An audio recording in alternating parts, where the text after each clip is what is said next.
요한복음 15장 오늘 16절 한 절만 같이요. 단어 중심으로 같이 공부하고 나눠보도록 할게요. 한번 같이 한 목소리 읽어보겠습니다. 시작. 너희가 나를 택한 것이 아니요 내가 너희를 택하여 세웠나니 이는 너희로 가서 열매를 맺게 하고 또 너희 열매가 항상 있게 하여 내 이름으로 아버지께 무엇을 구하든지 다 받게 하려 함이라. 아멘. 오늘은 16번째로요. 교회를 택하여 진리를 세워 열매를 맺게 하심이라는 제목으로 말씀 나누고 1페이지는 지난주 설교랑 또 주일 설교 해가지고 제가 잠깐 정리하는 차원으로 한 거거든요. 이건 한번 호사님 같이 한번 읽어주시겠어요? 내가 너희 안에 너희가 내 안에 하나님과 성도의 하나됨은 그리스도의 존재 사역으로 말미암는 하나됨입니다. 이 하나됨이 곧 연합이고 이 연합의 근거는 서로 죽음이고 내용은 생명이라 했습니다. 하나님이 독생자로 죽고 성도는 독생자 안에서 죽고 하나 되는 것입니다. 이것이 내가 너희 안에 너희가 내 안에 거한다의 의미입니다. 쭉 한번 읽어주세요. 두 마음에서 한 마음. 선악과 입에 물고 태어난 모든 인간은 선악 판단의 주인으로 자신의 신됨을 지키고 확장하기 위하여 존재합니다.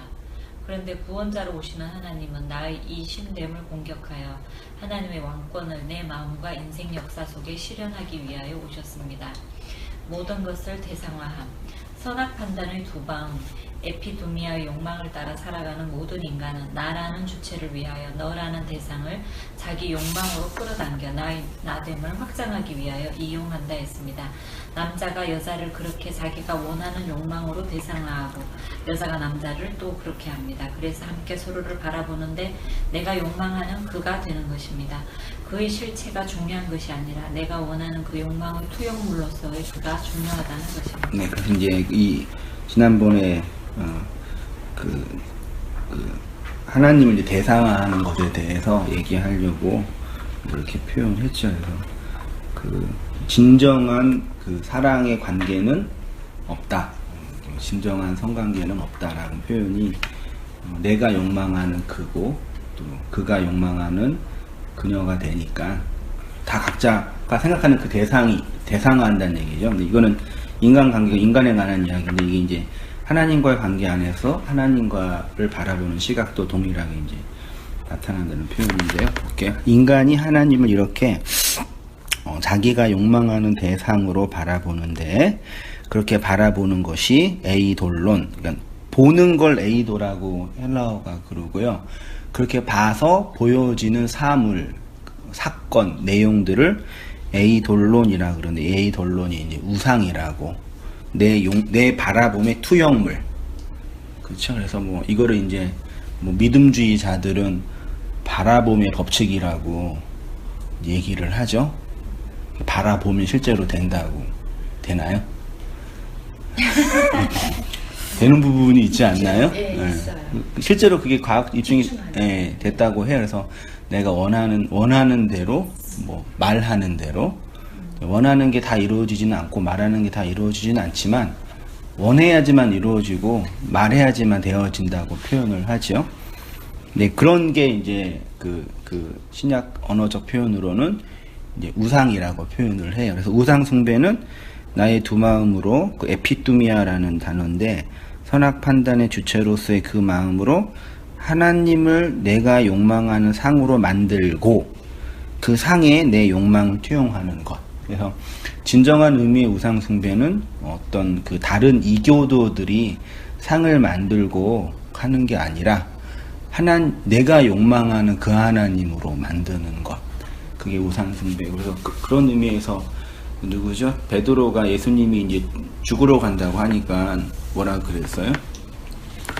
안 돼, 죽지 마세요. 그 이유는 예수님의 죽음에 대한 안타까움이 아니라 그동안 3년 반 가까이 베드로가 예수님께 투자한 금액이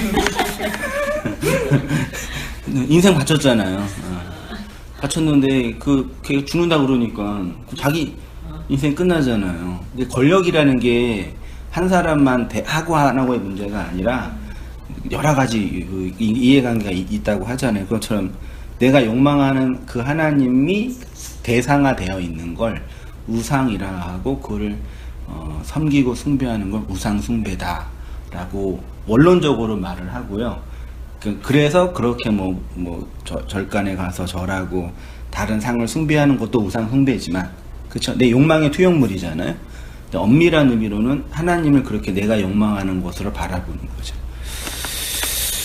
그렇고요. 여기에 제 본질이 있고 제가 가지고 있는 강력한 영향력이 있습니다. 결국 죄에서 벗어난다는 것은 에피뚜미아, 두 마음이 한 마음이 되는 차원이라고 했고요. 그래서 하나님이 독생자 모노게네스로 하나가 되게 하기 위해서, 그렇죠? 두 개를 하나가 되게 하기 위해서. 그래서 이 세상은 다 두 개라 그러죠. 눈도 두 개고, 코도 두 개고, 콧구멍도 두 개고, 귀도 두 개고, 입도 두 개고. 그 두 개가 하나가 돼야지 생명이 된다. 그렇게 표현을 하는 거죠. 이러한 우리의 욕망하는 자아, 우상숭배의 치성을 삭제하는 것이 바로 독생자로 오신 예수 그리스도 안에서의 죽음으로 나의 마지막 하나, 그 마지노선이 하나님의 말씀의 씨로 하나가 되어 서로 죽어 생명이 되는 것. 그래서 마지막 하나를 요구하시는 하나님에서 사르밧 가부의 마지막 양식, 아브라함의 독자. 이렇게 하나님과 성도는 하나가 되고 연합이 되어 하나님의 생명으로 열매를 맺는다. 내 안에 거하다라는 의미가 하나가 되다였죠. 연합이죠. 연합은 하나됨이고, 그 하나됨은 그 다른 기타 범신론이 말하는 그런 하나됨이 아니라 중재자를 통해서의 하나됨, 하나님의 죽음과 나의 죽음으로 하나됨, 그게 연합이고 그리스도 안에 거한다의 의미다. 이렇게 정리했고요. 16절은 이제 세 단락으로 정리할 수가 있어요. 첫 번째가 내가 너희를 택하여 세웠다. 그쵸? 택하여 세웠다.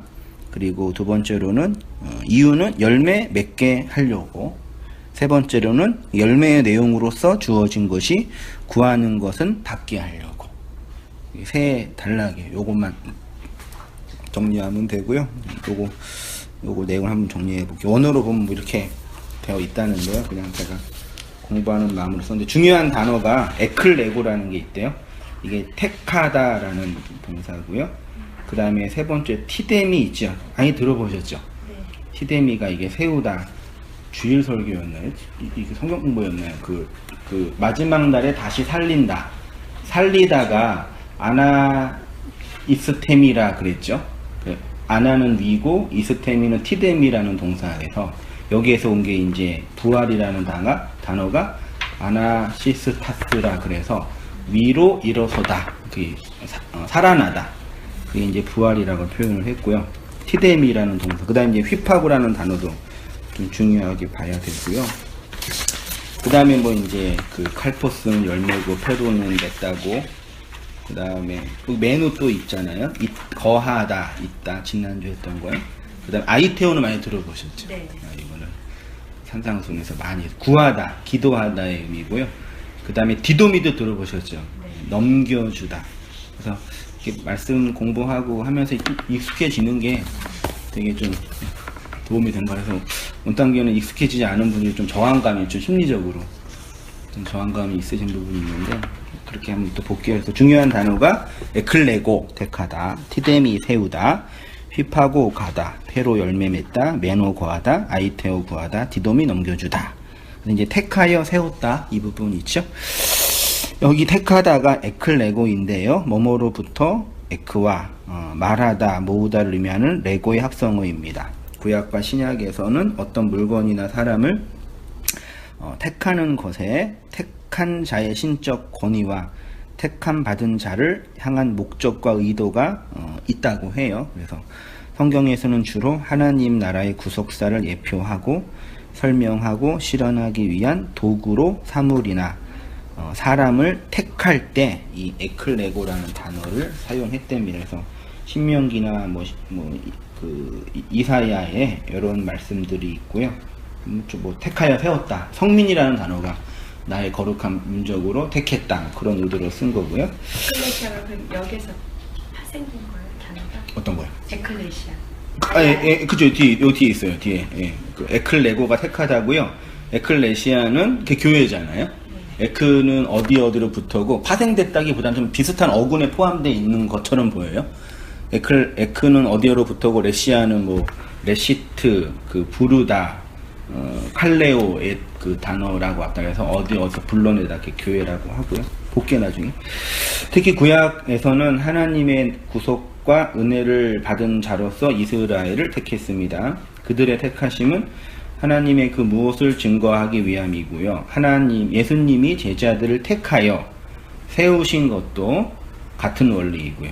어떤 의도가 있으시대요. 뭐 쉽게 말하면 써먹으려고 하는 거죠. 어디다 좀 쓰신다고 그러시네요. 어디다 쓰실까? 택하신 이유는 그들을 세우기 위함인데, 세우다로 번역된 티데미는 구속사를 펼치는 하나님의 언약이 담겨져 있다고 했습니다. 티데미가 구약에서는 나탄이라는 동사로 사용이 됐는데, 족장 시대부터 하나님이 족장들과 언약을 체결할 때 반드시 뭘 세웠어요. 그렇죠? 돌을 세우고, 야곱은 돌까지 세우고 뭐 뿌리기도 했잖아요. 실제로 뭐 모든 종교에 뭐 무당도 막 이렇게 뭐 쌀에 뭐 찍고 뭐 그렇게 한다고 그러는데요. 기둥 받고 뭐 계란도 올라온다 그러던데. 그렇게 하고 작두도 세우잖아요. 하여튼 뭐 세워요. 그러니까 언약을 맺을 때, 종교적 제의를 할 때 뭘 세우죠. 산에 가도 뭐 돌 세우잖아요. 돌을 다 이렇게 많이 세우죠. 사람 등산하시는 분들이. 소원 세우는 건가? 이렇게 세우죠. 그래서 어떤 이 언약과 하나님 신과의 관계 이런 걸 설명할 때 쓰는 단어가 나탄이라는 단어인데, 이 안에 에클레고 티데미 디돔이라는 이런 그 구속사적인 의미가 내포되어 있다.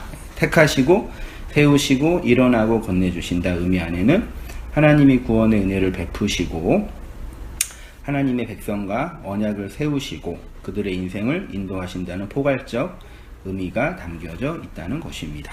택하다라고 번역된 에클레고 안에 택하는 것이 어떻게 이루어지는지 단어 자체가 설명하고 있는데, 예수님이 12제자를 어떻게 택하셨냐면 그들을 세상에서부터 뭘로요?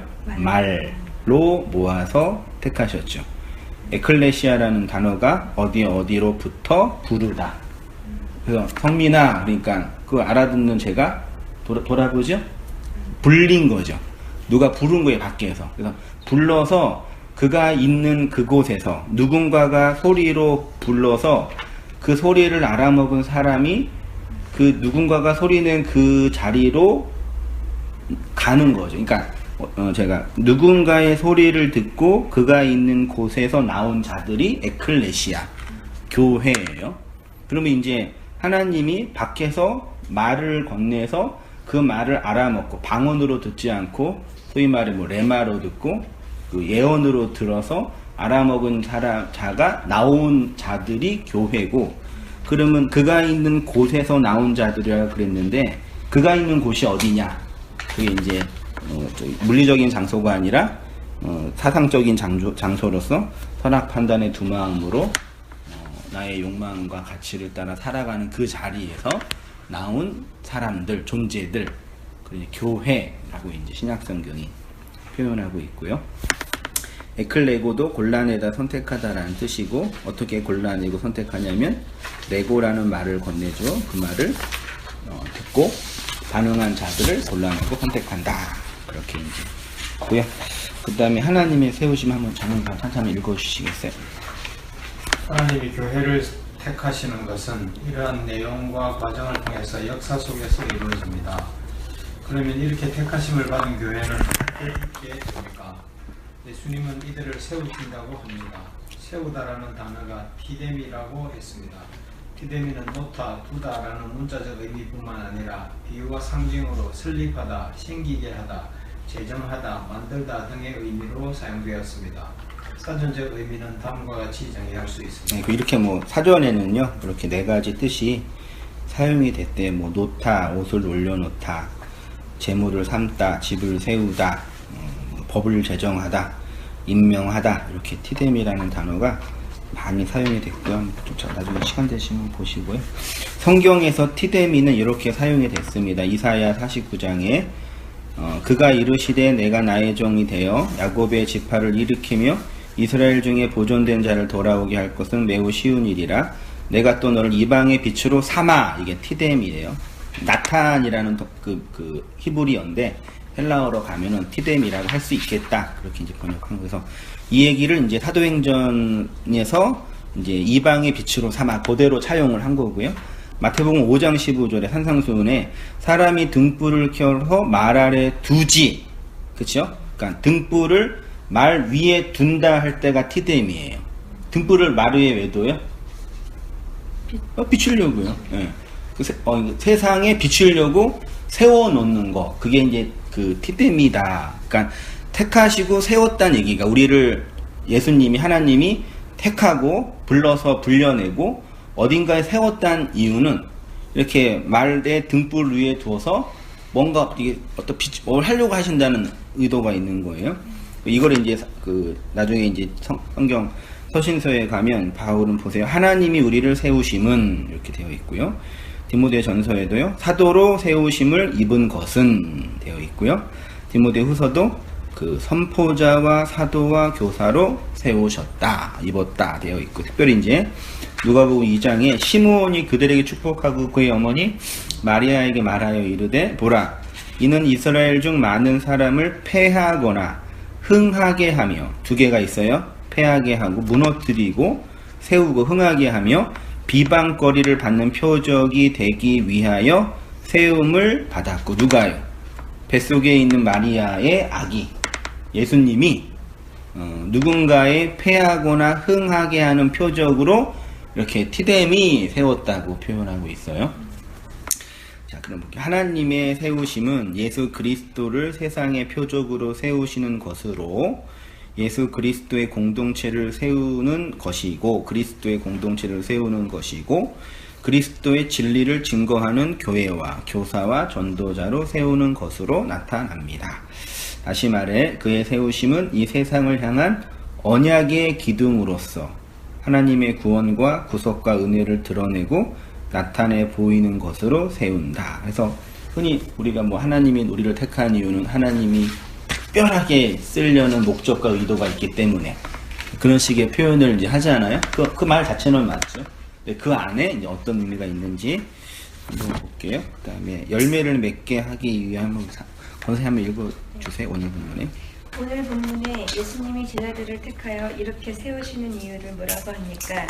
가서 열매를 맺게 하기 위함이라고 합니다.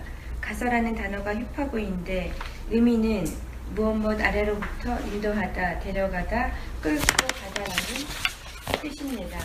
어떤 목적과 의도를 향해가는 것을 휘파고라고 합니다. 그래서 이제 마태복음 5장에요. 누구든지 너로 억지로 오리를 가게 하거든 그 사람과 심리를 동행하고가 휘파고래요.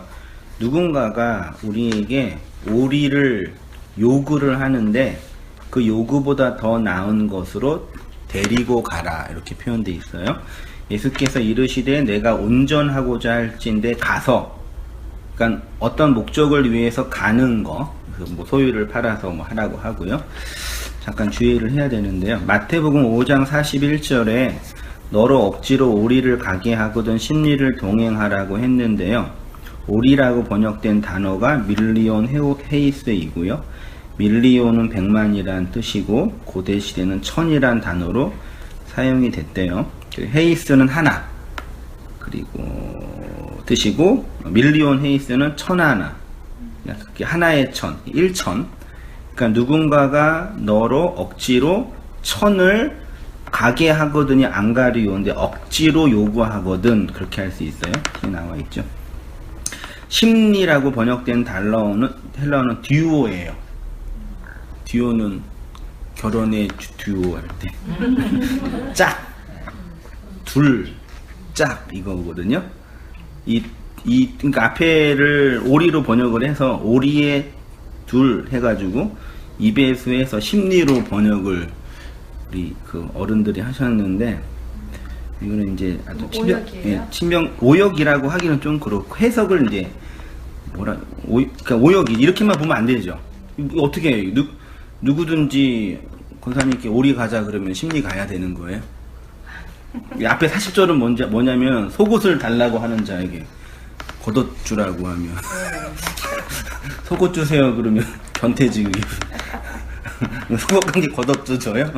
그러니까 이런 산상수훈의 이런 말이 되게 해석하기가 이제 특히 이제 그 율법주의자나 인간의 성화를 이제 도덕적 성화를 많이 말하는 분들에게는 기껏해야 이제 오른편 뺨을 치면 용서해서 왼편 돌려대라. 그래야 돼요? 그렇게 될거 아니고. 오른편 한 대 맞으면 10대는 쳐야지 기분 풀리지. 그런 거죠. 예. 그러니까 이런 산상수나 얘기했던 건데요. 이런 류의 말씀을 어떻게 해석하면 좋겠냐 한 제안을 하면요.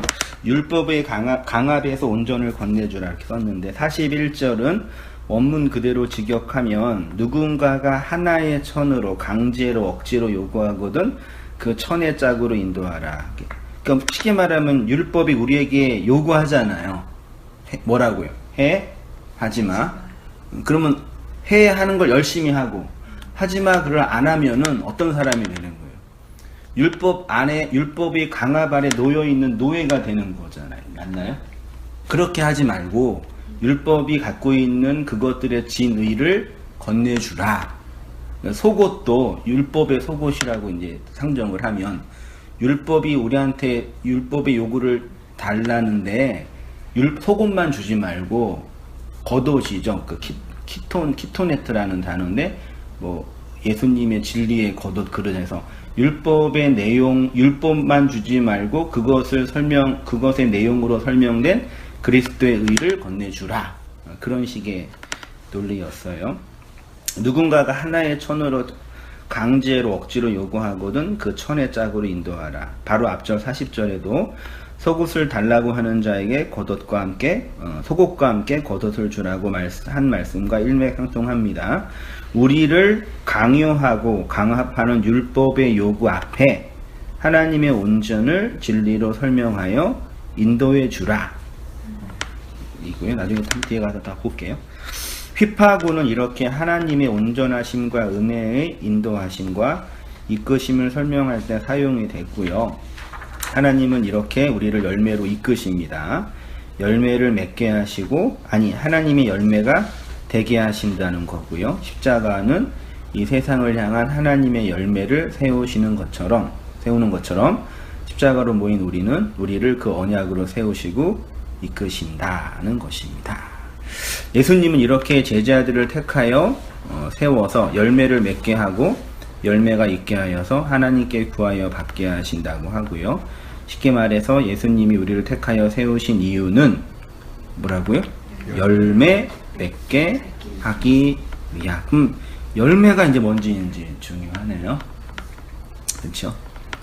그 열매가 아버지께 구한 것을 받는 거죠. 그러면 성도는 성령을 받아서 아이테오 할 수 있죠. 혹은 아이테오 하여 성령을 받죠. 우리가 구하잖아요. 하나님께. 구한 건 다 받죠. 진리적인 측면 우리는 더 이상 이제 율법적인 건지 안 해도 되네. 구한 건 다 받았죠. 네. 두쨌단이 이렇게 아이비리고 구하셨나요? 주셨나요? 구한다고 다 받는 것도 안 구하셨구나. 안 구한다고 안 주시는 것도 아닌 것 같아요. 근데 이 본문에서는 구하면 준다 그랬잖아요. 그러니까 전제가 있어야 되죠. 구하면 다 준다. 또 한글 성경 또 다 준다 되어 있죠. 네. 내 이름으로 아버지께 무엇을 구하든 다 어떤 것이든 구하든 다 받는다. 그래서 기도의 능력 해가지고 하나님께 구하면 다 들어준다. 이거는 자연 법칙에도 어긋나는 일이니까 불가능한 거죠. 한국교회에서 때 되면 하는 특세나 특히 이제 수능 준비할 때 수능 특별기도 해가지고 우리 아이 다 이렇게 좋은데 가게 달라고 기도하는데 정원은 정해져 있고 아이들은 경쟁해야 되고 그는 어떤 아이가 좋은 데에 붙어요? 거기 안에서의 논리를 따지면 기도 열심히 한 부모 실제로는 안 그러죠? 전혀 아무 상관없어요. 오히려 그 얘기 들은 아이가 부담 갖고 있겠죠. 엄마 아빠가 새벽에 맨날 금식하며 기도하는데 내 점수를 보면 안 될 것 같는데 그런 개념 아니라는 건 다 아시죠? 다 정리하셨죠? 네. 더 이상 이거 가지고 이제 치성이 부족하네. 여기 1층 올라오는데 사주 카페 그 플랜카드 이게 있더라고요. 사진 찍어놨는데 그 입시 아이 스트레스 위로해주고 진로 상담, 입시 상담, 부부 상담 해준다고. 그 뭐냐 타로 그걸로 해준다고. 이건 그런 거 아니지 확실히요? 네, 정리가 됐죠. 그럼 뭐냐 얘기죠. 예수님이 분명히 기도하면 다 준다고 했는데, 그럼 우리 경험 속에서 하나님께 아이테오 한 게 있잖아요. 우리 경험하는 그거는 반드시 주신단 말이에요. 그러면 내가 하나님께 구하여 받은 게 있을 거 아니에요. 그걸 또 열매라고 하고 있거든요. 그렇죠? 뭐 있으세요, 우리 권사님? 그러니까 시복음을 이제 이해하고 나서부터는 그냥 어쨌든 하나님을 아는 지식이 그러니까 그리스도의 그 충만한 때까지 이르게끔 해달라고 그렇게 요즘엔 그 기도하고 또 이제 아무래도 자녀도 저보다 더 많은 그 아는 지식이 깊이와 넓이가 더해져서 많이 누렸으면 좋겠다. 자녀가요? 네, 소중이가 그 기도하는데 모르겠어요. 뭐 때 되면 저도 50 넘어서 그걸 깨달았는데 아직 아이들은 어리니까. 장로님 구하신 거 받으신 게 그런 데 대해서 참 자신이 없는데, 저는 제가 지금 가지고 있는 이것이 이제 믿음이라고 한다면 제가 이걸 구한 적은 없어요. 그냥 나는 어릴 때부터 교회 다니는 분위기 속에서 그냥 살아왔고, 한 번은 이제 내가 진짜 예수를 믿을 건지 말 건지, 예수를 믿는다는 게 뭔지 한번 확인해보자 하는 그런 제 성격 때문인지 뭐 어떤 마음 때문인지 하여튼 그런 걸 확인해보고 싶은 마음이 있어서 좀 많이 좀 탐구해보고 성경을 이제 회의해보고 고민해보는 과정에 확신은 생겼어요. 그래서 이것이 이제 하나님께서 내게 주신 은혜라고 생각하는데, 제가 그걸 막 달라고 막 기도하고 그리해서 얻어진 무슨 열매 같은 것이 아닌 것 같아요. 그래서 특별한 감정이 없어요, 저는.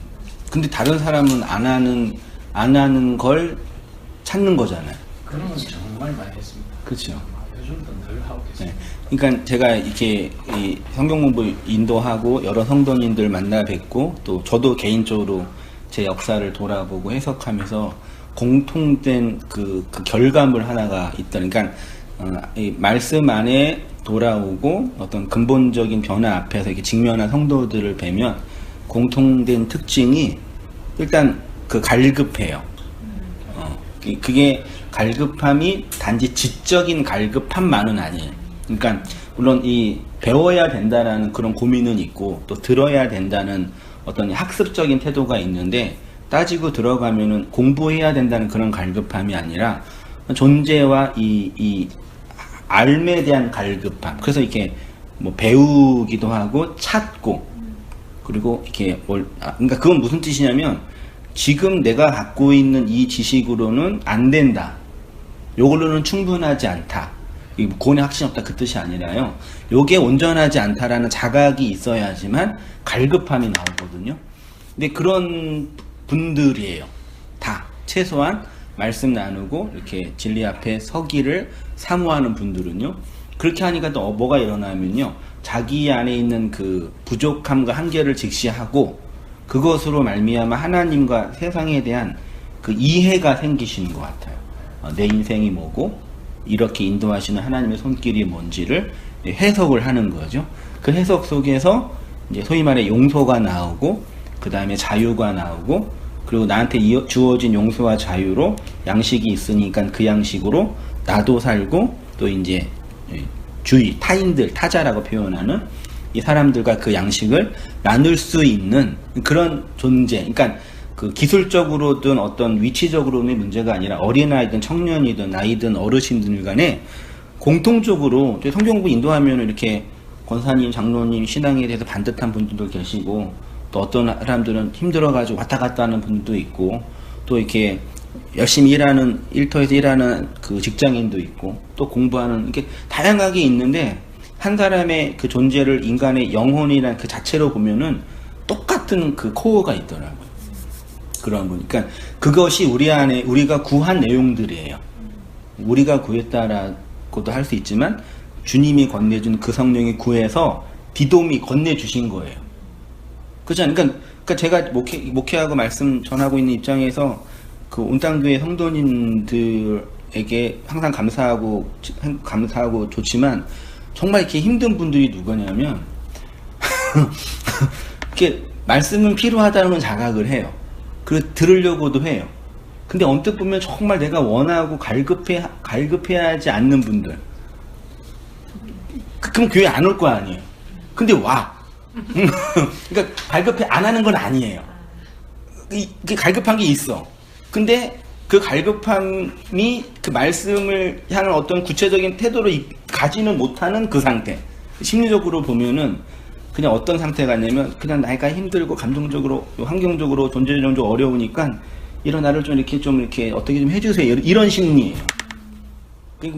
뭘 들으려고 오시는 거잖아요. 어떤 부분에서. 근데 말씀과 그 진리와 그 내용에 대한 구체적인 갈급함과 어떤 가는 지향점이 없으니까 말씀을 들어도 튕겨나가고 말하자면요. 그 말씀의 내용을 그대로 받지 못하고 이런 분들은 어떻게 가끔 이렇게 뇌를 찢어가지고 USB통에 꽂아놔서 그냥 진리 딱 건네주고 가능하나요? 공부 못한 애들 보면 막 하고 싶잖아요. 해가지고 수학 다 집어넣고. 들을 기가 따로 네. 그런 분들은 어떻게 그런 기회는 있겠죠. 그런 부분인데 하나님 말씀과 은혜 앞에 구한 성도님들의 공통적인 내용들은 그런 구함이 있더라고요. 그래서 하나님이 환경을 역사를 통해서 각자에게 필요한 그 진리의 내용들을 이렇게 건네주시고 마음으로 받게 하시고 그런다라는 생각이 들었고요. 구체적으로 한번 더 볼게요. 그러면요. 구하여서 아이테오하여서 받는다. 우리가 노력하고 애써서 내는 우리의 열매가 아니라 아까 장로님 고백이 딱 이거죠. 그쵸? 내가 예수님 믿겠다고 하기 이전에 믿음이 온 거죠. 하나님이 예수 그리스도를 통해서 구하게 하시어 넘겨받은 것입니다. 그래서 예수님이 이런 말씀을 마태복음 7장 15절 한번 우리 집사님 한번 읽어주시겠어요? 거짓 선지자들을 삼가하라. 양의 옷을 입고 너희에게 나아오나 속에는 노략질하는 일이라. 그들의 열매로 그들을 알지니 가시나무에서 포도를 또는 엉겅퀴에서 무화과를 따겠느냐. 좋은 나무가 나쁜 열매를 맺을 수 없고 못된 나무가 아름다운 열매를 맺을 수 없느니라. 아름다운 열매를 맺지 아니하는 나무마다 찍혀 불에 던지느니라. 이러므로 그들의 열매로 그들을 알리라. 예, 열매는 그가 좋은 나무인지 못된 나무인지 알 수 있게 하고요. 아름다운 열매를 맺지 아니하는 나무는 찍혀 불에 던지고요. 20절에 그러므로 그들의 열매로 그들을 알게 된다라는 얘기는 누구를 향한 말씀이냐면 거짓 선지자, 거짓의 반대가 참이죠. 참은 진리거든요. 그래서 제가 진리 선지자라고 표현을 했어요. 거짓 선지자, 거짓말하는 자 그래도 돼요. 그 다음에 진리를 말하는 자. 그럼 거짓말은 뭐냐? 결론적으로 거짓말은 뭐예요? 그렇죠. 율법의 내용을 말하는 자. 그래서 하나님 말씀, 성경을 하라와 하지 마라의 내용으로만 하는 사람을 그걸 거짓말이라고 해요. 그래서 십계명에 거짓 증거하지 말라 그랬죠. 내 이웃에 대하여 거짓 증거하지 말라는 얘기가 그냥 뭐 이렇게 옳고 그름의 그런 얘기가 아니라 율법의 껍데기만 말하지 말라 그 뜻이에요. 거짓 선지자 단어를 보니까요. 푸슈도 프로페테스 길기도 길어요. 이건데 거짓말하는 거짓을 의미하는 푸슈데스와 미리 말하는 자, 앞서 말하는 자를 의미하는 프로페테스의 합성어랍니다. 고대 시대에는 종교적 제의 때 신과 합일하여 무아지경에서 미래의 일들을 미리 말하는 자들을 지칭했고요. 신약 성경에서는 선지자 예언자라고 번역을 했습니다. 성경이 말하는 선지자와 예언자는 보편 종교에서 말하는 무당과 같은 그 미래의 일을 말하는 거, 소위 말해 예언하는 거. 지금도 예언하는 교회가 그렇게 많아요. 예언 받으러 목사한테 머리 뒤밀어 놓고 가가지고 우리 뭐 자식, 뭐 사업,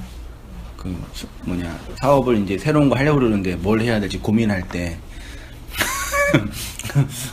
가잖아요. 그것처럼 이제 예언받을, 우리 예언이라는 자체가 미래를 미리 말하다는 단어가 있어요. 물론 고대 시대 지금도 무당들은 미리 말하는 개념으로 얘기하는데, 성경에서 말하는 예언자가 그런 사람이냐가 아니에요. 물론 구약에는 그런 그 시대적 상황이 있었는데, 신약 성경에 와서 예언하는 사람, 선지자는 뭐 하는 사람이냐면, 경전을, 고등 종교는 경전이 있죠.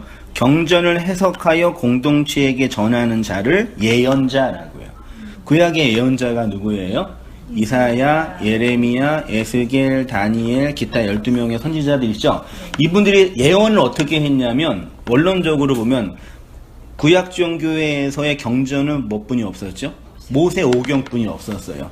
역사서나 선지서는 역사를 살는 역사의 과정을 기술한 거고, 선지서는 뭐냐면 이 예언자들이 모세 오경을 이스라엘 백성들에게 설교한 거예요. 설교의 행위가 기록된 것이 선지서예요. 그러니까 선지서를 해석하려면 반드시 모세 오경에 대한 그 경전에 대한 이해와 이 경전을 갖고 살아갔던 이스라엘 백성에 대한 이해를 가지고 이걸 해석해야지 해석이 되는데, 그러니까 모세 오경이라는 하나님의 말씀을 그 모세 오경을 받은 구약 성도들에게 증거하고 가르치는 거예요. 그러니까 문자를 줬잖아요. 문자를 줬는데 히브리어 자체는 애굽 문자였는데 자음뿐이 없었고 모음은 없었단 말이에요. 그리고 띄어쓰기도 안 돼 있고 장절 구분도 10세기 이후이나 됐어요. 그럼 그 얘기는 뭐 하라는 얘기예요? 잘 해석해서. 아니 자음 모음이 없다니까요. 소리는 읽지 말란 얘기예요. 이 모음이 없다는, 읽으면 소리가 변개돼요.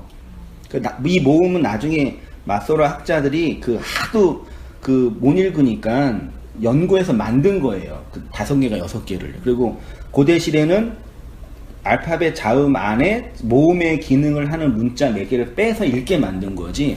원래 처음 모세가 시내산에서 40일 동안 문자 받았을 때는 그냥 이렇게 애굽 문자였어요. 그래서 상형 문자처럼 쭉. 예. 세기 문자, 상형 문자 그거였어요. 예. 그 고대 히브리어도 이렇게 들어가다 보면은 다 그런 상형 문자였어요. 그리고 한자도 갑골 문자였고, 한자도 성경에 있는 얘기가 실제로 이거 그 학자가 증명했어요.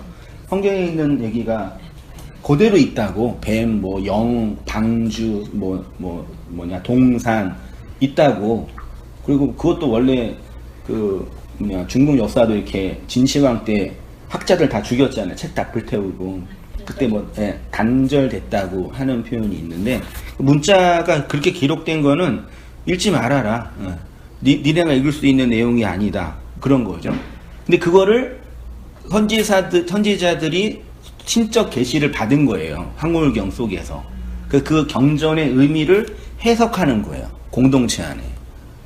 그게 선지자들의 사역의 목적이었는데, 그렇게 선지 사역을 하는데 어떤 선지자가 나타나요? 거짓 선지자가 나타나는 거죠. 하나님께 받지 않았던 것들을 정치적 이해관계나 자신들의 이익을 위해서, 사람들을 위해서 이렇게 주고받는 그런 사역을 하는 거죠. 신약성도 똑같아요. 신약성경의 경전이 4개의 복음서죠. 4개의 복음서를 받은 성도가 살아가는 내용이 사도행전 역사서고, 역사 속에 있는 성도의 경험들이 목회 서신이나 계시록적인 내용이죠. 그러니까 이 서신서는 사실 사도행전이 아니고 4개의 복음서가 가지고 있는 예수 그리스도에 대한 지식을 해설하고 설명하는 차원이죠. 그래서 어떤 분은 정말로 4개의 복음만 잘 알고 있어도 서신서는 몰라도 된다라는 표현이 왜 그러냐면, 복음을 듣고 배웠는데 이걸 자꾸 오해하는 거야, 사람들이. 특히 갈라디아 교회들은 성령을 받고 율법을 다 이제 정리하고 회복해서 은혜로 사는데 다시 어디로 돌아가요? 율법으로 돌아가니까 사도가 나타나가지고 이놈의 새끼들 해가지고 다 욕하면서 때리면서 다시 돌아가지 말아라. 다른 복음은 없다. 천사가 나타나서 다른 복음을 전해도 그건 나쁜 놈이다. 그 지켰던 것이 자꾸 우리는 본성적으로 율법으로 돌아간 성향이 있어가지고 복음을 안에 있는 그런 어떤 교회적인 경험들을 기술한 게 이제 그 신약 성경이에요. 그러니까 선지자는 그렇게 경전을 강론하는 거예요. 그러니까 그 선지자 사역을 있는 종교는 경전이 있는 고등 종교뿐이 없어요. 그래서 고등 종교가 기복주의가 될 수밖에 없는 구조가 있고, 원래 불교 같은 것도 놀라운 경전들이 이렇게 있는데, 요즘 불교 경전 강독해요? 불교도 경전을 가르치는 이게 종교 성당이 아니라 절간이 있어요. 근데 그런 사찰은 부흥이 안 되고, 예, 부흥 복 빌어주고 전 봐주고 그런 데는 부흥. 여기 강남에도 그런 그 핵이 있었잖아요. 여기 강남에 어떤 절이 있는데 절을 개척했는데 스님이 절이 성장이 안 하는 거예요. 한 20년 전, 30년 전에 80년대 하도 안 되니까 이제 우리가 영업이 안 되면 이제 안 되는 이유를 공부해야 되잖아요. 그래서 이제 벤치마킹을 하러 간 거예요. 그 벤치마킹을 어디에서 했냐면 사랑의 교회 가서 한 거예요. 이건 오카노 목사님 지금 얘기했어요. 네. 제자 훈련을 벤치마킹을 한 거예요. 그 그대로 해가지고 그 절간에 적용하니까 이 절간이 부흥한 거예요. 제자 훈련은 하나님 말씀을 가르치는 프로그램이 아니라 교회를 관리하고 경영하는 프로그램으로서 짱인 게 입증이 된 거죠. 한 집단, 한 체계를 뭐가 더 여기까지 왔어요? 경전해서. 예. 그러니까 고등 종교는 그 경전의 진의를 바르게 해석해야 되는데 자기의 입장과 자신들의 따라서 의도적으로 의도를 가지고 왜곡하는 거죠. 그게 이제 거짓 선지자라고 이제 예수님 당대 하는 거죠. 그렇죠. 그래서 고린도전서 14장 1절 이하도 이제 방언 얘기하죠. 방언은 들리지 않는 말이죠. 하나님의 말씀, 율법이 우리한테 방언으로 들리지 않는 말이 있는데 그것들을 예언으로 그 말씀의 진의를 가르치고 설명하면 교회의 덕을 세운다라고 표현하는 거예요. 그래서 방언보다는 예언이 더 좋다는 표현이 뭐 이렇게 하나님과 관계는 그런 살라트가 그런 말이 아니라 하나님의 말씀의 진의를 마음으로 전하는 그 사역이 예언이다 그런 거예요. 거짓말과 진리의 말이요. 바울이 말하고자 하는 예언은 방언으로 기록된 성경의 진의를 그리스도의 영을 받아 교회에게 설명하고 가르치는 그래서 그냥 예언은요, 설교도 또 왜곡됐죠. 설교를 또 요즘 어떻게 해요? 자식이 가서 부모가 자식한테 막 얘기하면 아들이 뭐라 그래요? 설교하지 마세요 그러잖아요. 잔소리, 훈화 말씀. 저도 학교 때 요즘은 안 그러는데 이제 교장 선생님 훈화 말씀 하면 죽잖아요. 그게 설교라고 생각해요, 사람들이. 요즘은 가면 딱 설교 시간 딱 하면은 준비 다 하시잖아요. 다 안고 이제 눈 다 감고 이렇게 20분만 참으면 돼. 그러니까 설교라는 용어도 왜곡됐어요. 그래서 강론, 김홍준 박사님 좋게 표현해. 강론, 하나님 말씀을 강론하는. 원래 설교가 그런 의도거든요. 그것도 오늘날 왜곡돼가지고. 그러니까 예언은 강론하는 거예요. 경전을 강론하는 거. 하나님의 말씀, 계시된 성경을 해석하는 거. 그리고 해석할 때 보지 못했던 것들이 보이고, 내 안에 있었던 죄와 쓴뿌리들이 폭로되고, 나의 그 본질이 해석이 되어지는 거죠. 진짜 중요해요. 해석자예요. 그래서 말씀을 전하는 목회. 그러니까 목회는 또 기능적인 또 일인 거죠. 이제 말씀만 강론하는 게 아니라 말씀을 들은 이제 이 집단 모인 사람들 어떻게 잘 관리하고 잘 이렇게 뭐 서비스를 제공하고 이런 식의 이제 기능적인 일이 돼버렸죠. 그 세상에 제일 필요 없는 박사학위가 목회학 박사학위라고 디민이라 그러는데 머리만 디미면 받을 수 있는 거예요. 솔직히 목회학의 박사가 왜 필요한지 모르겠어요. 뭐 신학은 공부를 해야 되는 거냐, 신학적인 거는. 교회 경영, 병원 경영 관리 박사 필요해요? 말이 안 되잖아요. 병원 잘 관리하는 의사가 의료 얘기를 잘하면 되지. 그래서 의사들 중에도 이렇게 정치 잘하는 의사 있을 거 아니에요.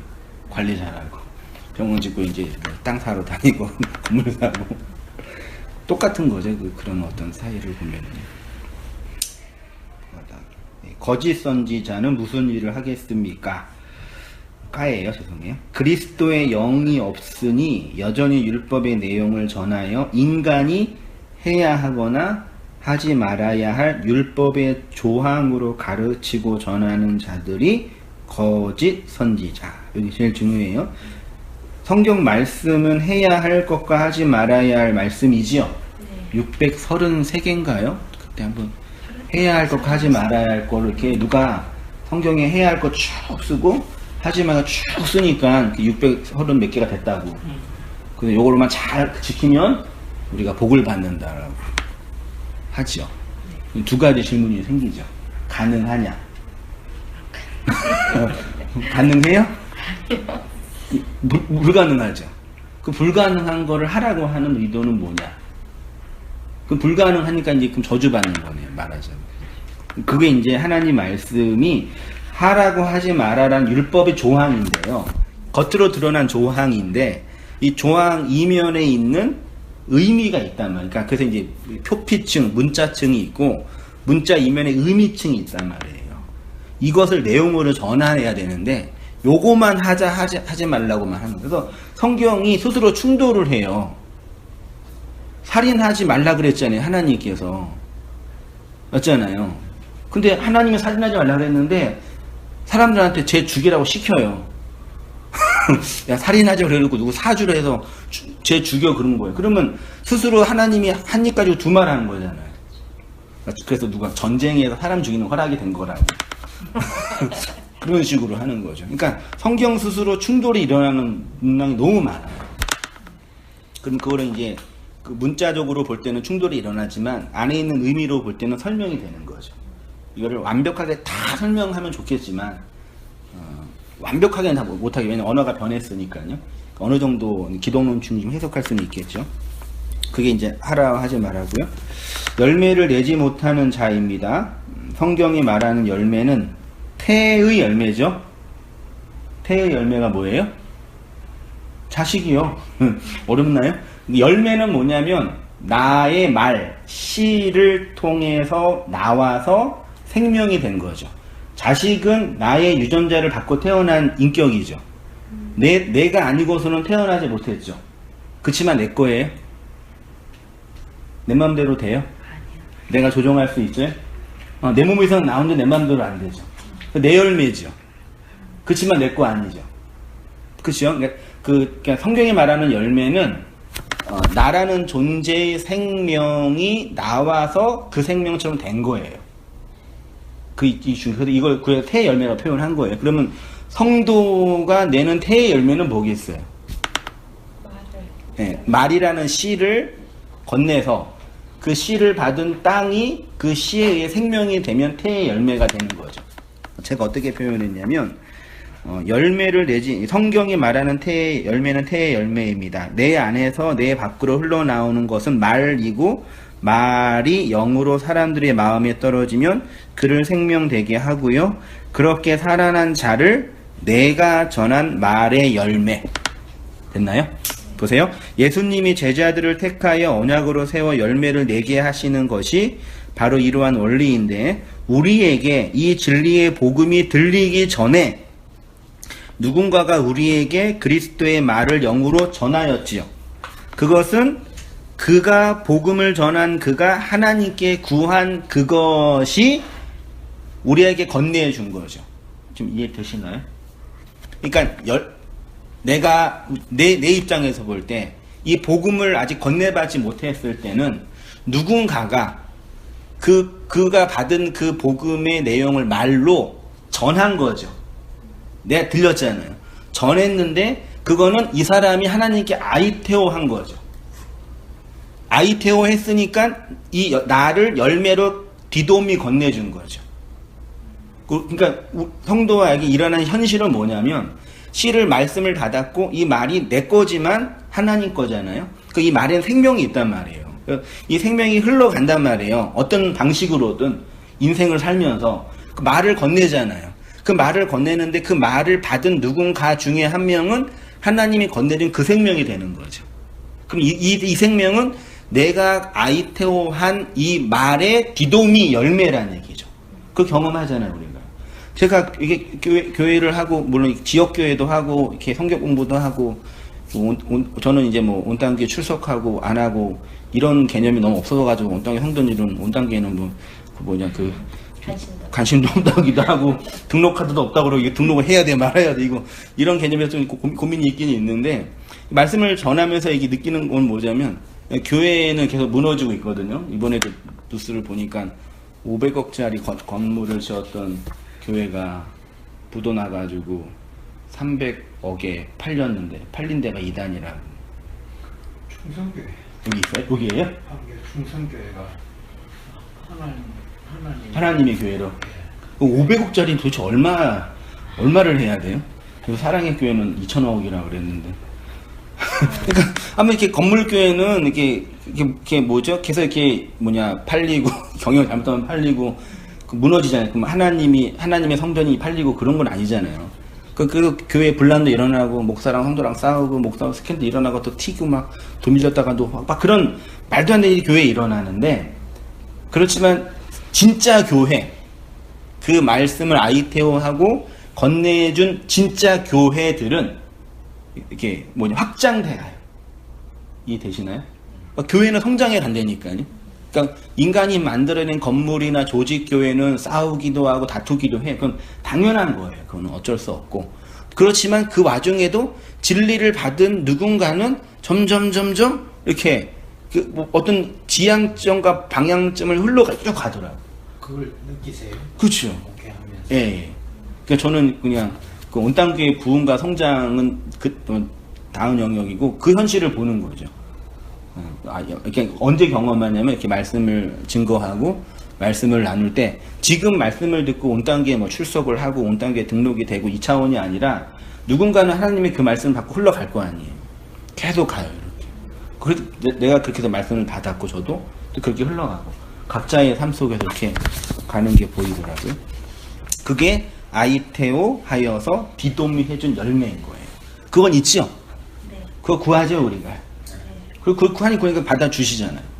그건 분명히 응답해 주시는 것이죠. 그렇죠? 그리고 성경이 말하는 예수님이 성령이 우리에게 주시는 기도 응답은 이것뿐이 없어요. 다른 건 없어요. 다른 거는 어떻게 해야 돼요? 열심히 싸우고 볶고 지지고 쟁취하고 경영하고 관리하고. 그래서 이런 것 때문에 이제 온당의 현도인 중에 우리 영등포양 권사님은 분양 청약 때문에 이제 고민하고 있는데, 옛날 같아서는 가방 쓰고 40일 특세하고 이제 분양 간다고요? 세계가 특별 공급을 됐는데 2,000명이 몰렸대요. 그래, 요번에 되게 세더라고요. 그 무슨 예. 요즘에 지금 신길 그렇죠. 25평이 세상이 5억이면 아씨 그때 그러니까 이것만 배면 이제 그 피가 이제 돈이 되는 거잖아요. 달라붙잖아요. 옛날에는 열심히 기도했을 텐데, 목사님 기도해 주세요 저한테 그러면 저도 힘들어요 그러거든요. 차라리 전리에 제가 기도하죠. 그래도 이제 옛날에 열심히 했는데 지금은 이제 그냥 열심히 하는데, 그래서 한쪽으로는 되게 좀 서운하다, 좀 아쉽기도 하고, 물론 이제 그런 걸 이제 잃어버리고 못하는 것에 대한 서운함들이 이 복음 안에 묵시 안에 들어온 성도님들 마음속에 좀 이렇게 있긴 있어요. 그래서 그걸 못 견뎌서 다시 돌아가는 분들도 계시긴 계시는데, 우리는 뭐가 이렇게 응답이 되고 안 돼도 내가 욕망하고 있을 때 이렇게 행복하잖아요. 그러니까 이렇게 무당 가서 이렇게 돈 내고 그 미래의 일 전보는 거도 기대십니다. 그냥 쉽게 말하면 내가 돈 줄 테니까 나 좀 위로해 주세요, 그 얘기잖아요. 사실 그거 아닌가요? 네. 그 어떤 위로, 지금 당장 응답이 안 돼도 내가 이렇게 소망을 품고 살 수 있게 하는 그걸 좀 주세요. 인간한테 그런 건 되게 불쌍해요. 실제로도 그렇게 잘 해줘야지 또 격려가 돼요, 실제로. 어떤 의미에서는. 그렇죠. 성령이 내는 열매 볼게요. 그래서 그리스도의 말로 하나님의 열매가 된 성도 바울은 성령이 내는 열매, 사랑과 희락과 화평과 오래 참음과 자비와 양선과 충성과 온유와 절제라고 합니다. 9가지죠. 9가지 중에서 제일 잘하는 게 뭐세요?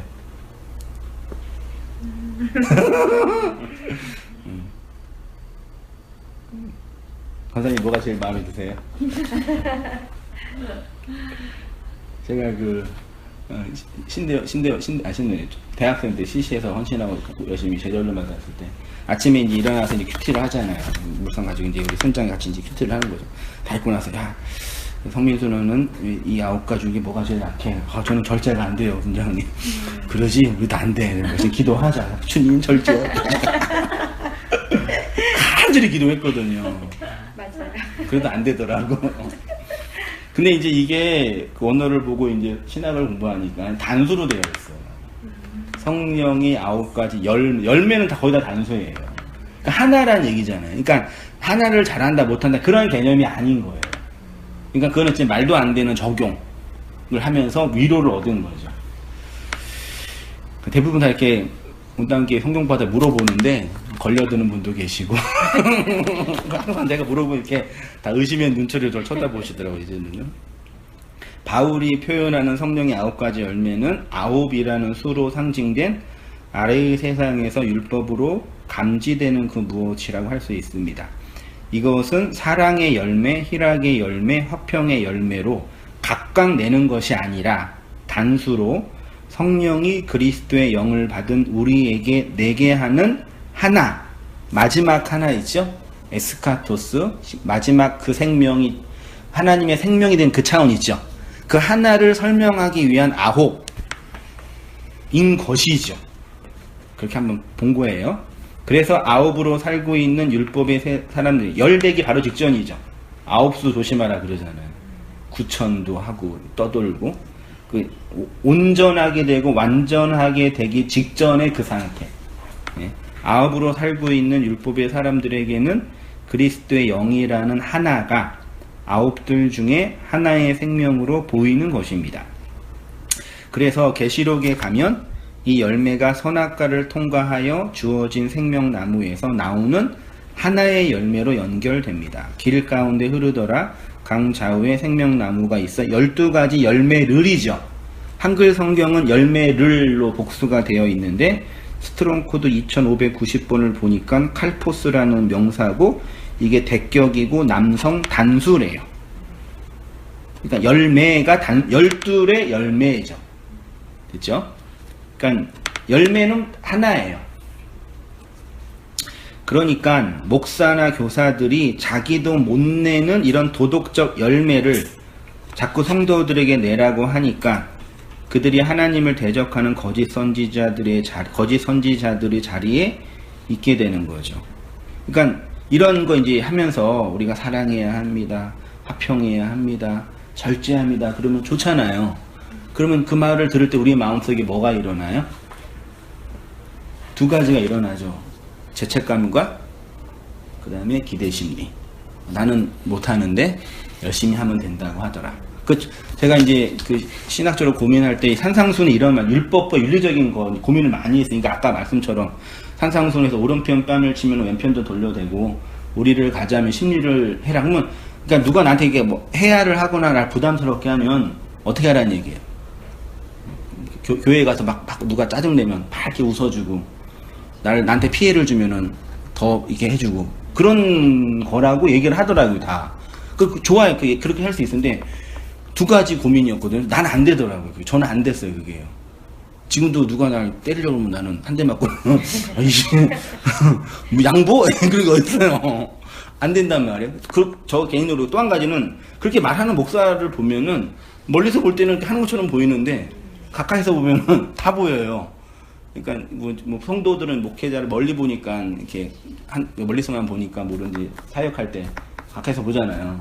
가까이서 보면은 아니거든요. 제가 봐도. 그래서 성도한테 하는 태도랑 나한테 하는 거 너무 다르니까 짜증나고 그럴 때는 뭐야 이거 나는 월급 받구나 그래서 서로 정리를 했는데 그런 인간적인 게 아니라 신학적으로 그러면 저분이 말하는 것도 안 되고 나도 안 되면은 이 성경이 나한테 요구하는 건 도대체 뭐냐 그런 고민이 생기는 거예요. 하지 말라는 거 아니 하지 못하는 걸 계속 하라고 하는 그 아버지처럼 그렇게 느껴지기도 하고 그렇죠. 그래서 결국은 이런 도덕성과 윤리성과 성품성이 아니다라고 결론 냈어요. 그거랑 상관이 없다. 그러니까 그 문제가 뭐냐면 하나님의 진리라는 그 하나를 설명을 해야 되잖아요. 설명을 해야 되는 설명할 방법이 없는 거예요. 그래서 우리가 경험하고 있는 이 아홉이라는 이 세상의 것들로 설명을 하는 거죠. 그러면 그 설명을 듣는 우리가 9가지로 보여지는 내용들을 보면서 그 내용들 안에 있는 마지막 그 하나의 그 생명을 보면 이 9을 통해서 마지막 생명을 얻은 거니까 이 귀한 재료가 되는 거잖아요. 근데 사람들은 이 겉으로 드러난 이 9들 윤리 도덕적인 것에만 매여 있는 거예요. 그래서 그 하나, 그러니까 매여 있는 게 나쁜 게 아니라 그 하나가 없는 거예요. 그래서 매여 있는 거예요. 근데 우리가 진리 앞에 돌아오고 말씀 앞에 돌아올 때 그 마음의 가난한 갈급함의 심리적으로 보면은 이렇게 나를 이게 포장하고 있는 것들이 벗겨지는 걸 느끼시잖아요. 부끄럽기도 하고 나의 그 근원적 욕망에 대해서 나라는 존재가 나의 도덕성과 윤리성으로 볼 때 과연 구원받을 수 있을까라는 그 존재적인 어떤 그런 큰 괴리감. 그쵸? 근데 저는 예. 너무 그것 때문에 괴로워해서 후련하더라고요, 오히려. 괴로움, 제가 존재성이 밝혀지니까 예. 오히려 후련하고 예. 감사했어요. 그쵸? 네, 너무 괴로워했던 거예요. 예. 그런 의미에서요? 네. 그쵸? 그 생명이 있냐 없냐의 문제라는 얘기죠. 그렇게 보시면 돼요. 그러니까 이렇게 목사님들이 혹은 교사들이 열심히 하세요라고 할 때 못하잖아요. 그럼 뭐라 그래요? 하는 데까지 최선을 다해야죠. 그럼 어디까지 해야 되냐? 그래서 가끔 제가 좀 주일날 이제 사역을 정리하거든요. 개인적으로. 그러니까 설교도 정리하고 그동안 일주일간 했던 거 사역도 이렇게 정리하고 또 코멘트도 정리하고 또 이제 설교했던 거 유튜브에 올리고 이제 일주일 사이 끝나니까 또 마음 또 이제 긴장도 풀리고 또 심리적으로도 이제 공허함도 밀려오고 또 어떻게 설교 이런 부담도 오고 그래서 그 주일날 밤에 설교 올려놓고 그다음에 뭐 하냐면 유튜브나 이런 데서 이제 한국교회 대형교회 유명한 목사님 설교를 이렇게 청취를 해요. 일부러 경쟁 상대니까 이분들은 어떻게 설교를 여전히 그 설교일까? 그런 것도 듣고 그다음에 이제 저처럼 이제 묵시복음 설교를 하는 원어 하시는 분들 모니터링도 해보고 재설교도 하면서 느끼는 게 뭐냐면 어떤 마음이 들었냐면 이분들 뭐 날로 먹는다. 너무 날로 먹는다. 날로 먹는다는 얘기가 무슨 뜻이냐면 설교를 들으면은 그냥 그 좋은 얘기, 감동적인 얘기, 이 일주일 동안 유행했던 그런 신문지상에 쓰던 얘기 예화를 하나 던져주고 그 다음에 이제 성경 말씀 던져주고 열심히 우리도 합시다. 최선을 다하고 길면은 30분, 짧으면 20분. 그러니까 이 설교하려고 이렇게 공부를 하셨나? 다 박사님들이에요.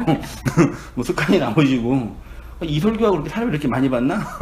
그 마음속으로 이제 이분들이 미워서가 아니라 기본적 율법 체계 안에서 사람들한테 필요한 그 얘기를 하는. 그러니까 그 말씀을 전하고 있는 제 입장에서는 제가 고민하고 있는 것들은 이 말씀의 진리가 뭐고 이것들을 내가 어떻게 해석하고 어떻게 증거하냐 이런 고민 때문에 항상 스트레스만 고민을 하거든요. 그냥 짜내는 거죠. 그러니까 내 안에 없는 그 진리의 내용들 짜내는 일을 하잖아요. 공부를 해야 되고 따져봐야 돼요. 근데 이분들은 그런 거 없이 그냥 편안하게 인생이 행복하시나? 편안하게 너무 날로 드시더라고요. 마음속으로. 그래서 그런 얘기 하신 성도님들이 그런 설교는 저도 할 수 있겠다. 그러니까 그 교만한 얘기가 아니라 타겟 고민하는 일반적인 얘기들이니까.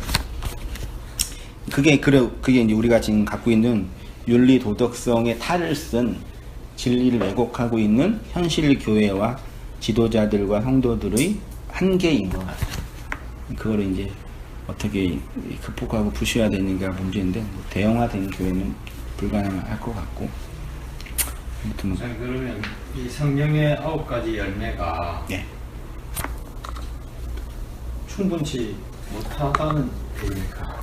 9가지를 통해서 마지막 필요한 한 가지를 알아야 된다고 하는 네. 그 힌트를 이렇게 주는 거라고 봐야 됩니까? 그러니까 성령이 우리에게 내는 열매들이 이런 우리가 사랑, 희락, 화평이라고 설명되는 윤리성이라고 성품성이라고 한 내용들인데, 이것은 하나님의 그 마지막 하나를 설명하기 위한 눈에 보이는 그 무엇이다 라고 이제 본 거죠. 그럼 마지막 하나 그것에 비하면 예. 지금 성경이 내는 열매 9가지는 뭔가 좀 부족한 거. 부족한 거, 그러니까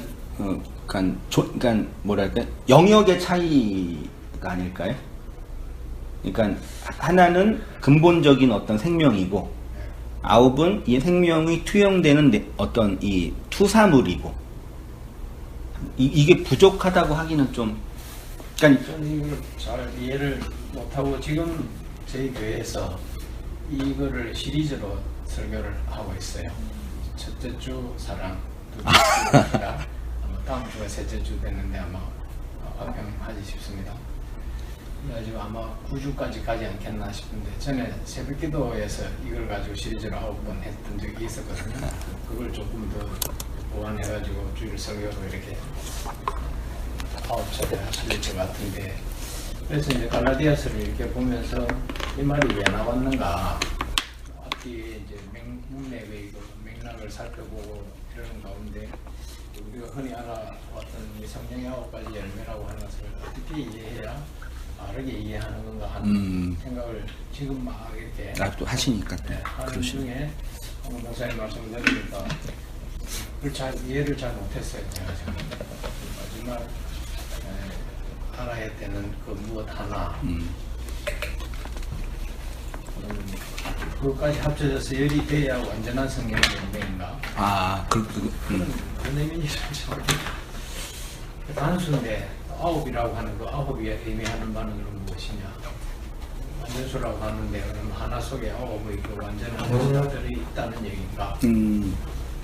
그러면 목사님 말씀하신 그 마지막 그 하나 그 뭐 예수 그리스도의 영 그거하고 관계를 어떻게 이해해야 될지를 이 문장을 제가 그 본문을 산상우죠. 갈라디아서를 안 하고 본문을 요한복음으로 해서 요한복음을 설명하기 위한 관주로서의 갈라디아서 그 5장이니까요.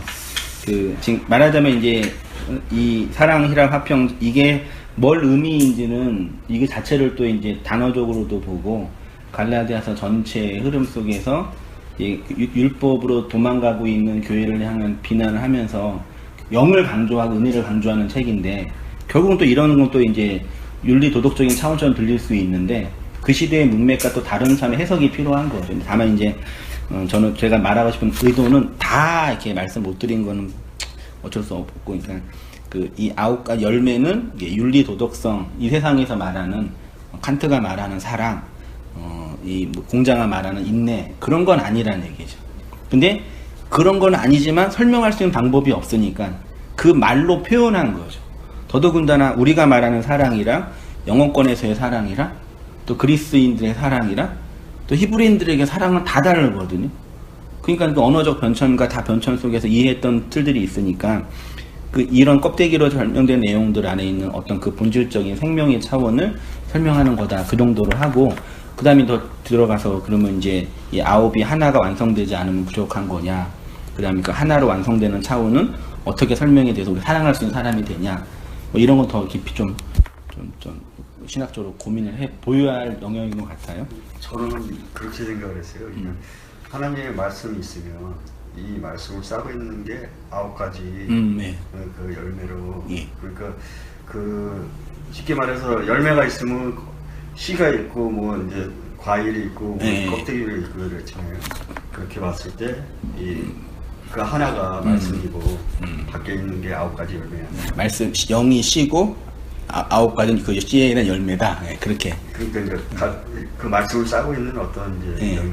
그렇죠. 그래서 이제 그러면 이런 사랑이 없으면 그럼 생명이 없는 거냐, 그런 고민도 나올 수 있는 거고. 그러니까 그럴 때 벌써 언어적 차이가 뭐냐면요. 그럼 사랑이 뭔데 이렇게 고민하게 되는 거죠. 제가 말하는 사랑이랑 다른 사람이 요구하는 사랑이랑, 말하는 교회에서 목사가 우리 사랑합시다라고 할 때 이거는 다 자기 언어로 듣는 거죠. 사랑합시다 그러면 이제 연인들에게는 뭐 같이 사랑하라는 얘기야? 그러면 부모에게는 자식을 사랑하라는 얘기야? 다 자기 언어로 듣잖아요. 그러니까 그게 이제 대상화한다는 개념이죠. 그렇죠. 근데 그 안에 그 시의 내용을 갖고 있는 성도에게는 그 사랑이 이 세상에서 말하는 그런 사랑의 개념이 아니라 이 하나님 우리에게 건네준 하나님께 구하는 아이테오적 삶 속에 흘러나오는 그 결과물로서의 디도미구나. 그 생명을 받아서 나의 죄가 폭로당하고 하나가 돼서 생명이 돼서 용서하게 하고 사랑하게 해주는 어떤 내용이다. 요 정도로 이제 요 정도까지만 정리하고 있는 것 같아요. 이 열매라고 하면 우리 국어 단어적 의미로 어떤 수확물, 네. 농사를 지은 어떤 획득되는 결과물 이런 의미로 얼른 1차적인 어감이 오잖아요. 근데 성경에서 그런 의미보다는 그 열매 속에 들어있는 생명이라고 하는 씨, 예. 그 의미가 더 강하다. 그렇죠. 그 열매로 그를 알리라 할 때 또 그 얘기죠. 그러니까 거짓 선지자, 참 선지자가 하는 그 말이 예. 참인지 아닌지 그걸 보면 그들이 거짓 선지자인지 참 선지자인지 알 수 있고. 그렇죠. 나무도 맞나. 같은 맥락이고. 그렇죠. 그러니까 이제 우리말 성경도 그렇고 미국 사람들은 또 영어로 자기 그 성경을 볼 텐데 하여튼 이 말이 그 언어가 그 어떤 개념을 하나님의 마음과 뜻을 표현하는데 필요한 도구이면서 네. 동시에 그 언어 때문에 진짜 하나님의 뜻을 잘 못 보는 네. 그런 또 이 기능이 이중적 기능이 있어요. 언어는. 맞죠. 그래서 성경 공부를 1단계 공부, 2단계 공부, 3단계 공부 이렇게 좀 단계별로 심화하는 공부가 필요한 것 같아요. 그런 게, 예. 그래서 궁극적으로 언어가 이제 파괴가 돼야 돼요. 문자가, 하나님 말씀도 문자니까 성경도 사실 이제 파괴가 돼야 되거든요. 궁극적으로는. 그러니까 언어가 파괴가 될 때 그 의미가 내 안에 주어진다. 그렇게 뭐 철학적으로 얘기를 하는데, 그래서 그러니까 하나님 나라 갈 때는 문자도 없어진다라는 표현이 그런 표현인 거죠. 단계를 어디까지 정할 수 있을까요? 근데 이게 전반적으로 보면은요, 그런 성장 곡선과 성숙의 곡선은 있는 것 같아요. 말씀 들을 때 충격을 받고, 그 다음에 언어적 혼란 속에 있고, 그럼 그동안 내가 했던 거 다 뭐야? 이런 어떤 고민도 되시고, 옛 것을 버리는 과정도 있고, 또 그렇게 하다가 또 이제 또 어떤 그 언어 안에서도 안식도 누리고, 또 자유도 누리고, 또 내가 죽어가는 과정에서도 이렇게 말씀을 나누고, 이런 어떤 변화 곡선은 있어요. 그걸 좀 섬세하게 다 잘라가지고 하는 게 이제 목회 기술이겠죠. 그거는 우리도 이제 막 이번 주도 원래 그 나눔 모임, 그 말씀 나눌 때는 목사가 있으면 성도들이 다 긴장을 하는 건지 다 정답만 얘기하려고. 그런데요. 혜원이가 그러더라고요. 네. 목사님이 계시다가 안 계실 때 네. 대화 주제마다 내가 했던 분위기를 흐리더라고요. 그래서 지난주에 이제 새로운 분이 오셔가지고 상담하면서 거기 이제 자유롭게 얘기하니까 훨씬 더 그래요? 집사람이 당신 들어오면 안 되겠어. 풍성하게, 오히려 더 목사가 없을 때보다 더 풍성하게 말씀과 삶을 나눌 수 있었다면서 내가 뭐지? 그래서 한 분들 그랬는데, 근데 그런 의미에서 이제 언어가 들어와서 이렇게 변화되어지고 성숙해가는 그런 과정이 있고, 그래서 전반 성도들을 뵈면서 느끼는 건 뭐냐면, 이렇게 성장해가는 과정에 언어적 통일성이 생기더라고요. 예를 들어서 뭐 사랑합시다 그럴 때는, 온땅교회가 이제 사랑합시다 그럴 때는 또 율법으로 돌아가니 그렇게 이해 안 하시고, 목사님은 이런 의도가 있으시구나 아시는 거예요. 저는 성경 공부할 때 여기 영등포에 있는 한 우리 집사님도 말씀 강의 중에 질문을 엄청 많이 하는 거예요. 그 이유는 뭐냐면, 이제 한성의 목사가 말하는 의도와 상황에 대한 이해가 충분하지 않으신 거죠. 그러니까 고지고대로 들으시는 거예요, 그냥. 그래서 이게 충격이신 거죠. 그래서 좀 들어보니까 한성의 목사 영업 방법이 안 거죠. 이분의 언어가 이런 의도고 이런 목적으로 이렇게 얘기하시는구나. 이 질문은 그래서 하시는구나. 이해를 하니까 훨씬 더 편안하게 이제 말씀 듣고 나누는 거죠. 그러니까 말하자면 제가 만들어 놓은 저의 언어판 안에서 이해를 하신 거니까 훨씬 더 이제 말씀을 나누는 게 편한데, 맞아요. 그런 이제 언어적 소통이 함께 나눌 수 있는 그 공동체가 이제 소위 말해 그 교회고, 그래서 뭐 인문학적으로도 사람은 끼리끼리 놀잖아요. 말이 통하는 사람끼리. 그래서 말이 통하는 사람끼리 모이는 거죠. 그러니까 어쩔 수 없어요, 그거는. 그래서 이 말 할 때 그 말로 모이는 사람. 그러니까 이 말을 했는데 그 말로 모이는 사람은 그 말 안에 있는 함의를 따라 살아가는 사람들이고, 이 말을 했는데 이 말을 따라 살아가는 사람들이죠. 그런 의미에서 되게 집단성도 되게 중요한 것 같거든요. 그좀 말하자면 좀 이렇게 다른 언어 안에서의 충격. 예, 저도 그런 거 많이 경험하니까.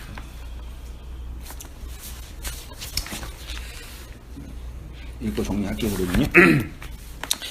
자, 한번 진지하게 생각해 보세요. 예수님이 우리에게 진짜 바라고 원하시는 것이 이 세상의 윤리와 도덕과 사회법 안에서 통용되는 차원의 사랑, 희락, 화평, 오래 참음이겠습니까? 100번 양보해서 이런 착한 윤리성, 성품을 잘 훈련하지 못하여 여전히 사랑이 없고 불안하고 오래 참지 못하면 성령의 열매를 내지 못한 자라고 예수님이 정죄하실까요? 하실까요, 안 하실까요? 아, 나는 맨날 불안하며 살았거든요. 안식도 못하고 불안하며 살았는데, 야, 너는 왜 이렇게 나 불안해? 안 한다고 믿으려고 하니까 너무 뻔뻔한 것 같아. 뻔뻔한 것 같아서. 그게 우리의 실체니까 인정하니까. 아, 나 온유 같은 거, 온유란 나도 오해돼 있고 있잖아. 절제는 못했단 말이야, 맨날. 밤에 이렇게 맨날 먹고 싶은 진짜. 목사가 성령이 충만하지 않아서 밤에 먹고 싶은 거죠. 그 목사가 절제도 못한다고 막 비난할 거예요, 성도님들. 그치. 충성은 좀 하죠, 목사니까. 하나님이 그러시겠냐. 물론 목사가 그러면 성도님이 비난할 수 있죠. 목사가 그러면 되겠냐고 항상 들으니까. 근데 예수님이 정말 다 내가 인생 살고 주님께 갔는데 너 왜 평생 동안 충성도 못하고 참지도 못하고 그랬냐. 맨날 집사람 아내랑 싸우고 왜 그랬냐. 그러시겠어요? 그러지 안 그러셔요? 아, 싫어요. 영조차도 이제 싫어. 우리 예수님을 그렇게 시키면 안 돼. 그런 걸로 뭐라 하진 않으신단 말이에요. 근데 왜 여기서 그런 거 가지고 있다 따지고 사람들 정죄하고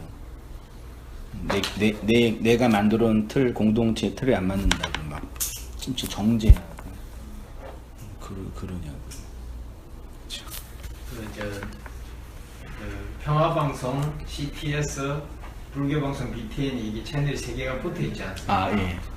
그래가지고 요즘은 제가 그걸 잘 안 보는데 한 1년 전만 해도 기독교 방송 보다가 아이고 뭐 뻔한 소리네 하면서 바로 그냥 하나 누르면 불교 방송이 네. 나와요. 근데 어떤 요일은 보면 이제 어느 스님이 나와가지고 이게 좀 좋은 말씀 이렇게 하는데, 야 저기다가 용어만 바꾸면 딱 그냥 우리가 들어왔던 설교 똑같아요. 네. 그런 느낌을 받을 때 성경이 말하고자 하는 바는 그게 아니었을 텐데, 네. 우리가 너무 성경을 도덕적으로 윤리적으로만 자꾸 이렇게 받아들이는 게 아니라 그런 생각을 한 적도 많죠. 왜냐면 영등포에도 정법 강의 듣는 한 성도님이 계셔요. 그 정법 강의 핵심이 뭐냐 그러니까 홍익인간이래요. 널리 사람을 이롭게 하라.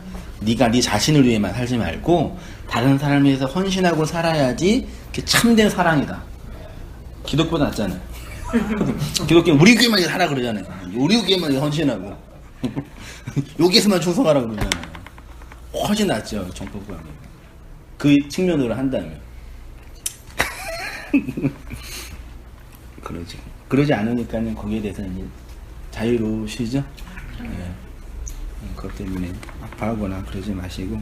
근데 의외로 잘 못했어요. 의외로 자기 자신에 대해서 풀어주거나 용서하지 못하시더라고요. 그렇게 해요. 너무 그 세월이. 네. 네. 움켜쥐고 있는 것이 있으니까 의외로 그러니까 다 이렇게 우리 사람들 다 모아놓고 이렇게 심리 테스트 다 하면은 다 우울증 환자예요. 조현병 환자고 다 사실 다 그런 환자 증상이 다 있는데 병적 증상만 안 되는 것 뿐이죠. 다 그게 있어요. 다 불 꺼놓고 우리 과거 생각합니다 하면 다 촛불 켜놓고 하면 다 울고 다 나와요. 사람들 따지고 들어가면. 그래서 그런 거 우리 사람들이 이제 술 마시러 가거나 술 마실 때 그렇게 얘기하면서 막 그냥 얘기하고 자기 얘기하는 이유가 그런 거 좀 풀려고 하는 거잖아요. 그러면 뭘로 물으시겠어요? 우리한테 이런 거 윤리성이 아니면 뭘로 물으실 거 아니에요? 뭐 물으시겠어요? 내 거 있냐 물어보는 거죠. 내 씨 갖고 있냐? 내 생명 너 있냐? 이거 물어보는 거죠. 그거 있으면 아들이 되는 거고 생명이 되는 거고 없으면 상관없는 자가 되는 거죠.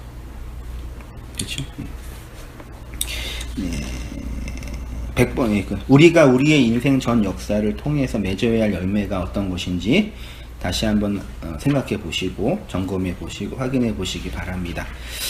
예수가 택하여 세운 자는 그리스도의 영이 이끄시고 그리스도가 열매 내게 하시는 하나님을 향한 아이테오와 하나님의 디도미가 들려 있어요. 그래서 아이테오 하게 돼서 그 말씀을 찾고 구하게 되고 그리고 그 말씀을 찾고 구하는 자에게 반드시 하나님이 그 생명을 건네주세요. 그걸로 내가 살게 하고 또 내가 사니까 또 그 말씀이 필요한 사람들에게도 물론 이제 우리가 인정이 있고 가족 관계가 있으니까 나의 가장 그 사랑스러운 내 자식이 내 남편이 이 나와 함께 이 진리를 나누면 좋겠는데 그게 거의 말처럼 안 되더라고요. 그래서 어떤 분은 또 그렇게 표현하더라고요. 그것도 내가 욕망하는 내 바람일 수 있지 않을까. 저도 이렇게 가끔 이렇게 말씀을 전하는 입장에서 쟤는 되게 말씀 사역을 능동적으로 하잖아요. 누구 억지로 하거나 그러진 않거든요. 정말 최선을 다해서 내 안에 있는 양심에 꺼리낌 없이 최선을 다하는데 진짜 능동적인데 사역의 형태는 수동적이에요. 이해되시나요? 저를 불러주지 않으면 전 못 와요. 교회 오실 때도 다 성도님들이 이렇게 간도 보시고 확인도 하시면서 다 하다가 이제 다니기죠. 그러고 오시거든요. 한편으로는 저도 그러고 싶어요. 오시지 마세요. 필요 없어요. 그동안 많이 다녔잖아요. 이제 그만하세요. 그러고 싶은데 나올 때가 있겠네. 그러니까 성도 선택권은 목사한테 없어요. 그러니까 목사 선택권 성도한테 있어요. 그럼 성도의 권한이에요. 모든 주권이 국민에게 있는 것처럼. 근데 그렇지만은 수동적으로 하지만 또 능동적인 거죠. 왜냐하면 말씀이 내 안에서 일하는 차원이니까요. 그런 측면에서 내가 누군가를 선택하고 누군가한테 내가 원하는 것들을 투영하고 이게 쉽게 안 돼요. 제 애들만 보더라도 집사람만 보더라도 마음대로 안 돼요.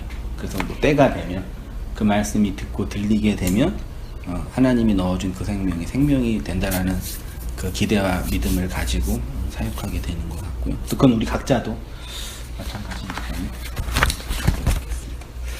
네, 수고하셨습니다. 수고하셨습니다. 나눌 거나 혹시 질문 있으시거나. 야고보스를 어떻게 가능하실지 되게 궁금해지네요. 야고보서요? 믿음이 있는 행함.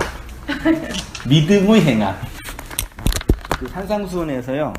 그 산상수훈이 야고보서가